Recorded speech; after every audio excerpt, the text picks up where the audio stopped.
It has been said by one of the other major tobacco companies this week that cigarettes are addictive, sometimes leading to health problems, sometimes to death, and yada, yada, yada, blah, blah, blah. And, of course, as people carry on about what's bad about cigarettes, how often have you heard just one of them ever bother to mention the good things? The fact is, when smoking first began, in those glorious days of Sir Walter Raleigh, nobody blamed cigarettes when they got sick. They died of diphtheria and smallpox. Nowadays, let's remember that not all bad things are in cigarettes. There is no MSG at all in cigarettes. I'm pretty sure about that. And never has anyone ever found a syringe needle in a cigarette. So start spreading the good news about cigarettes.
Thank you so much. Thank you.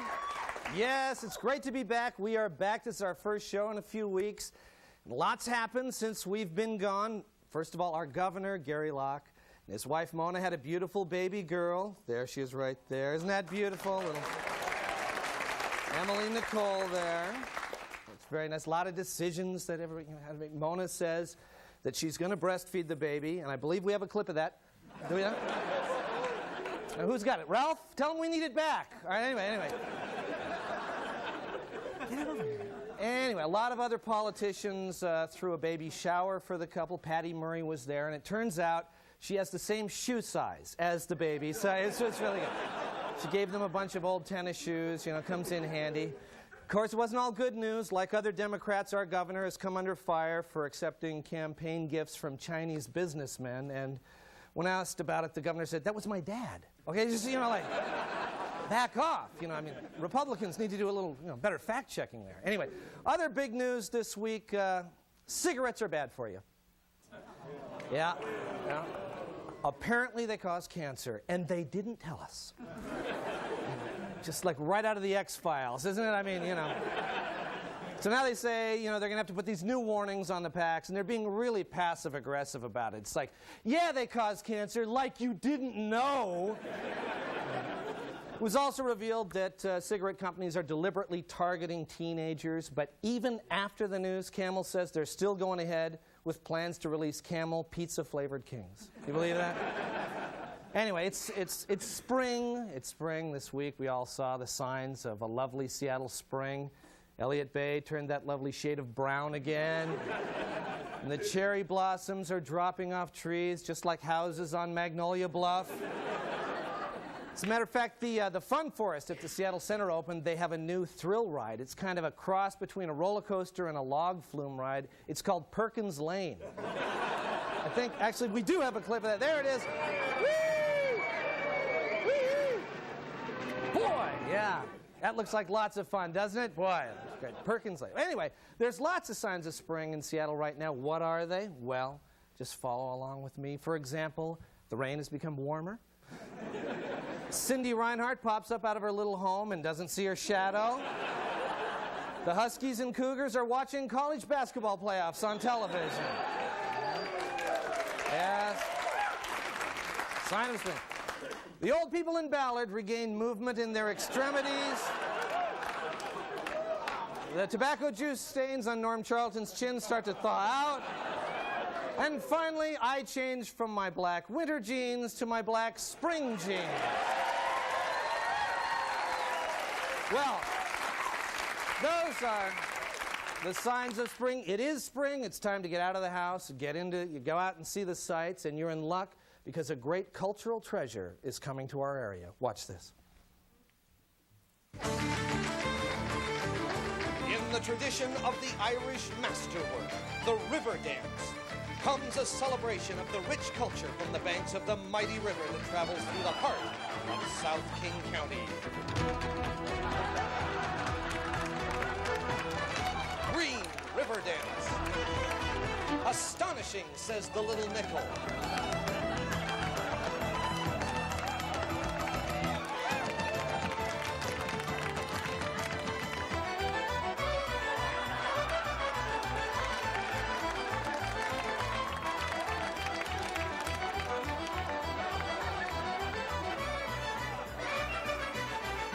A triumph, says Piston and Rudder.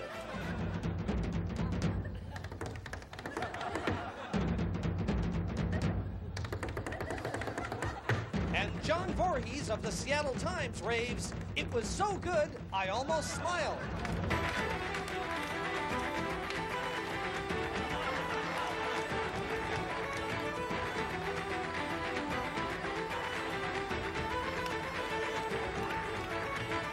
Green River Dance, held over for the 5th Smash Week at the Auburn Center for the Fine Arts.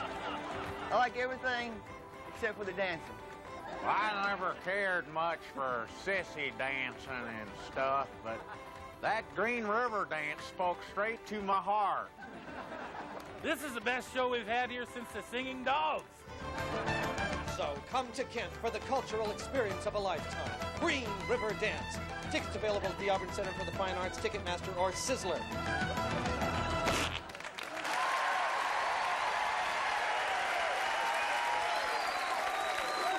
All right, stay with us because we've got a great show and we're coming right back.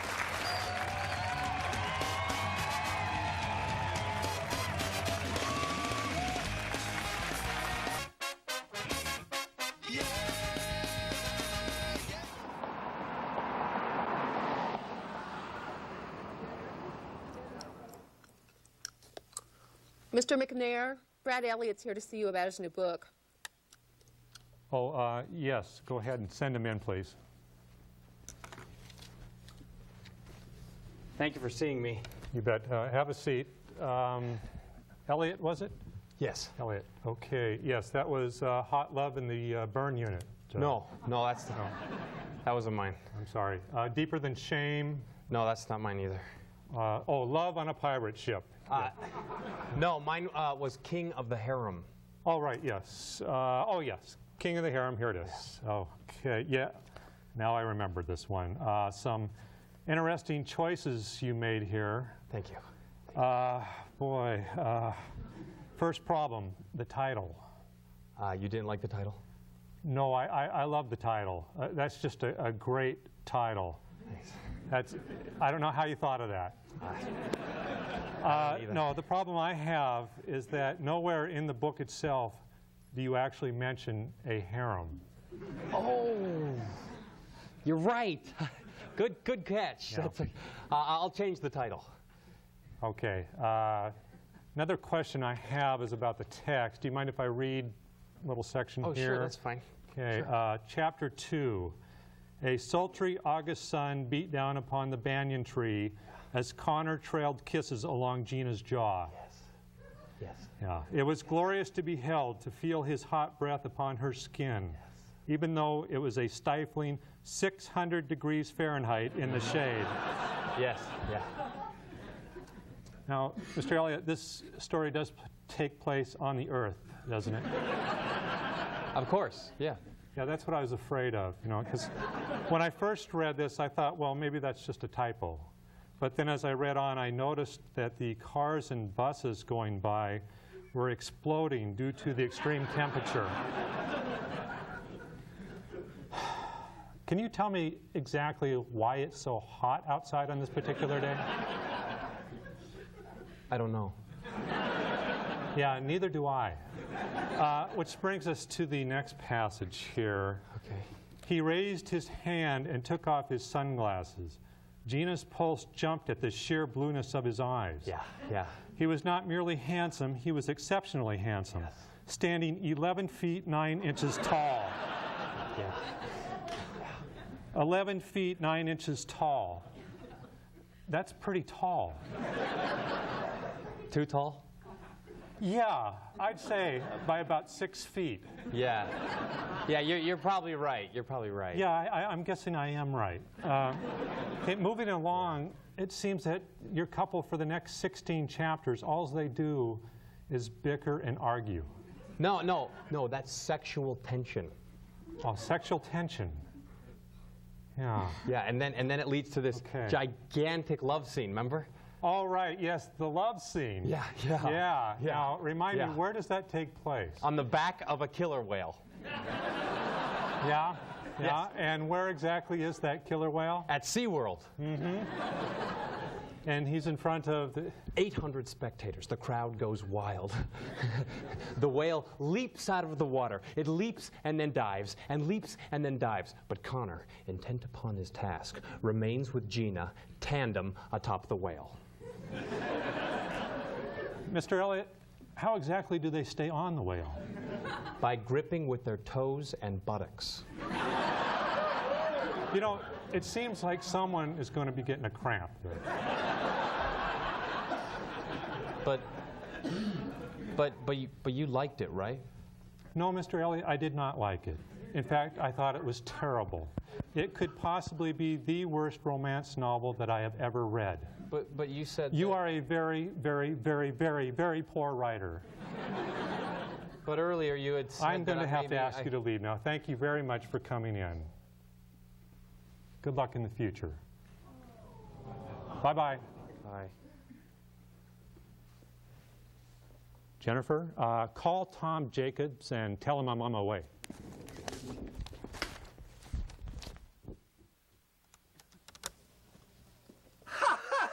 Oh, 600 degrees! I love it, and the whole whale thing. It's perfect.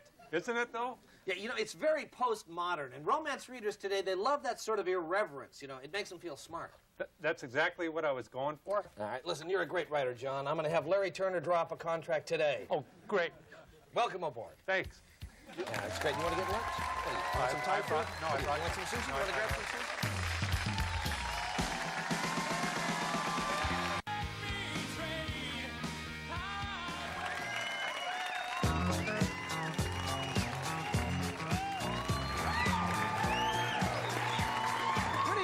This is the Late Report. Well, a convicted murderer became the first person to escape from Walla Walla State Prison's high security area, but was caught by police as he was hitchhiking.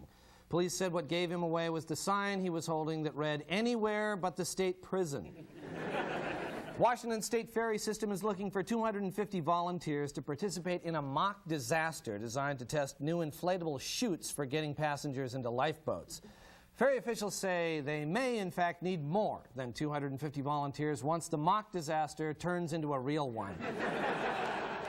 John Tesh will finish up his Avalon tour playing the Seattle Center Opera House on June 29th. After that, he plans to join Kenny G, Michael Bolton, and Yanni in the summer concert extravaganza, Lollapalooza.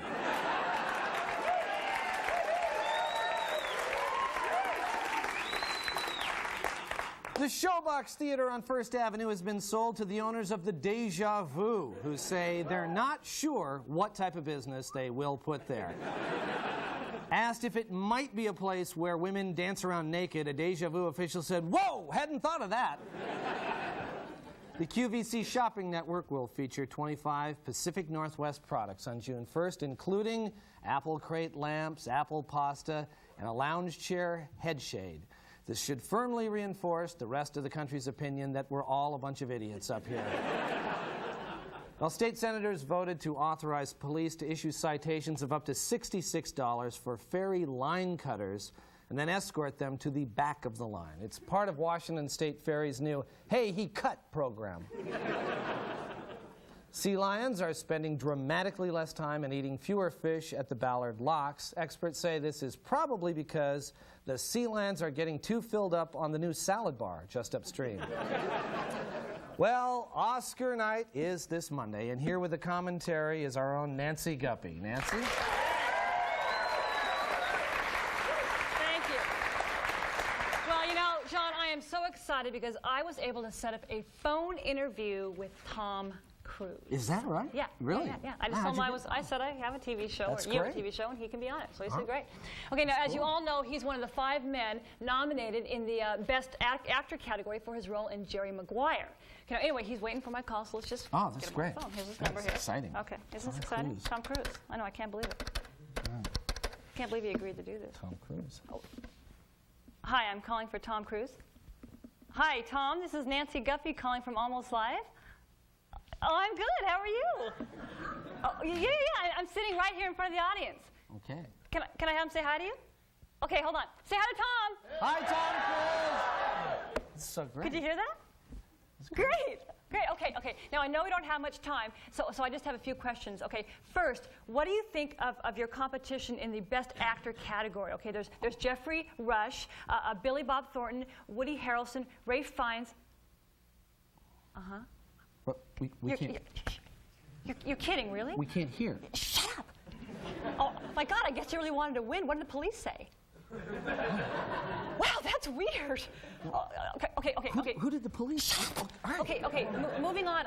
How is all this attention and excitement affecting your marriage? Oh, she is? Ow! Oh, that's hard, yeah. But you know something, Tom? None of us can avoid it. My grandma used to boil garlic. What happened to her? Right. Well, let her know she's not alone. Okay, I have one final question, and you don't have to answer this if you don't want to, but I just want to give you a chance to set the record straight. Okay, here it goes. Are you or are you not gay? I know. Yeah, I'm listening. Is he gay? Shut up. Well, is he gay? Is that right? What? Tom, that's very intriguing. Uh-huh. Don't we all? What? Don't we Yeah. know what? Don't what? Okay, well, Tom, thanks so much for talking with us and for being so incredibly honest. And I want to wish you all the best on Monday night. Oh, and John says hi. Okay. Take care. Bye-bye. Wasn't that great? Oh, God, he is such a nice guy and so honest. That was great. Nancy Guppy, everybody. Tom Cruise. That was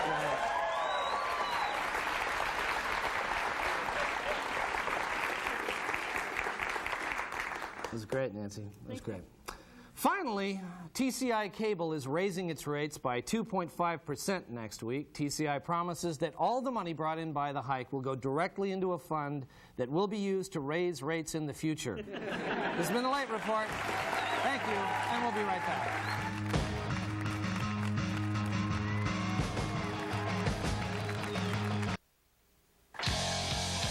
And now, the Lame List, or What's Weak This Week, brought to you by America's heavy metal community. Lame! When the president rolls down some steps at 1:30 in the morning, it was just an accident. But when you do it, the police are calling for backup. Lame! Wallows in lameness. They're finally going to show nipples in a Batman movie, but it turns out it's Batman's nipple. Lame! Lame! That weird mark on your neck is an age spot. Inexcusably lame. Dog lame. Extremely lame. Mired in a sweating mass of lameness.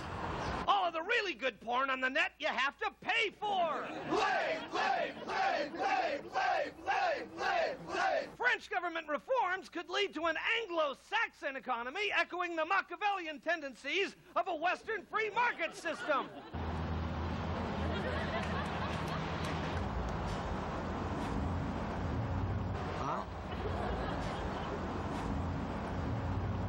The re-released version of The Godfather doesn't have any new scenes with Jabba the Hutt. Lame! Totally lame! Excusable!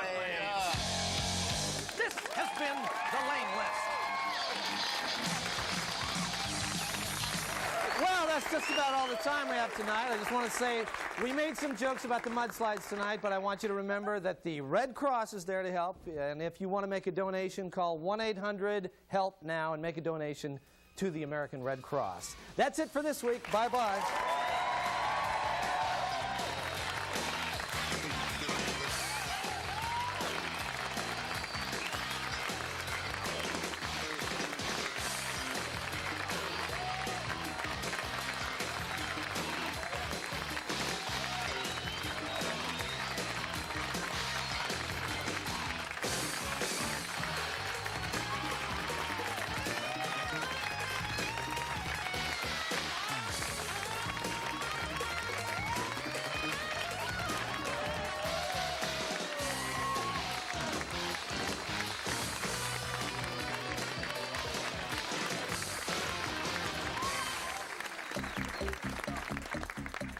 Ladies and gentlemen, I must tell you very frankly that I like big butts. And I cannot lie, and you other brothers cannot deny that when a girl walks in with an itty-bitty waist and a round thing in your face, you get sprung. Want to pull up tough, 'cause you noticed that butt was stuffed. Even the jeans she's wearing, I'm hooked and I can't stop staring. Oh, baby, I want to get with ya. I want to take your picture. Oh, yeah, baby, got back. Little in the middle, but you got much back.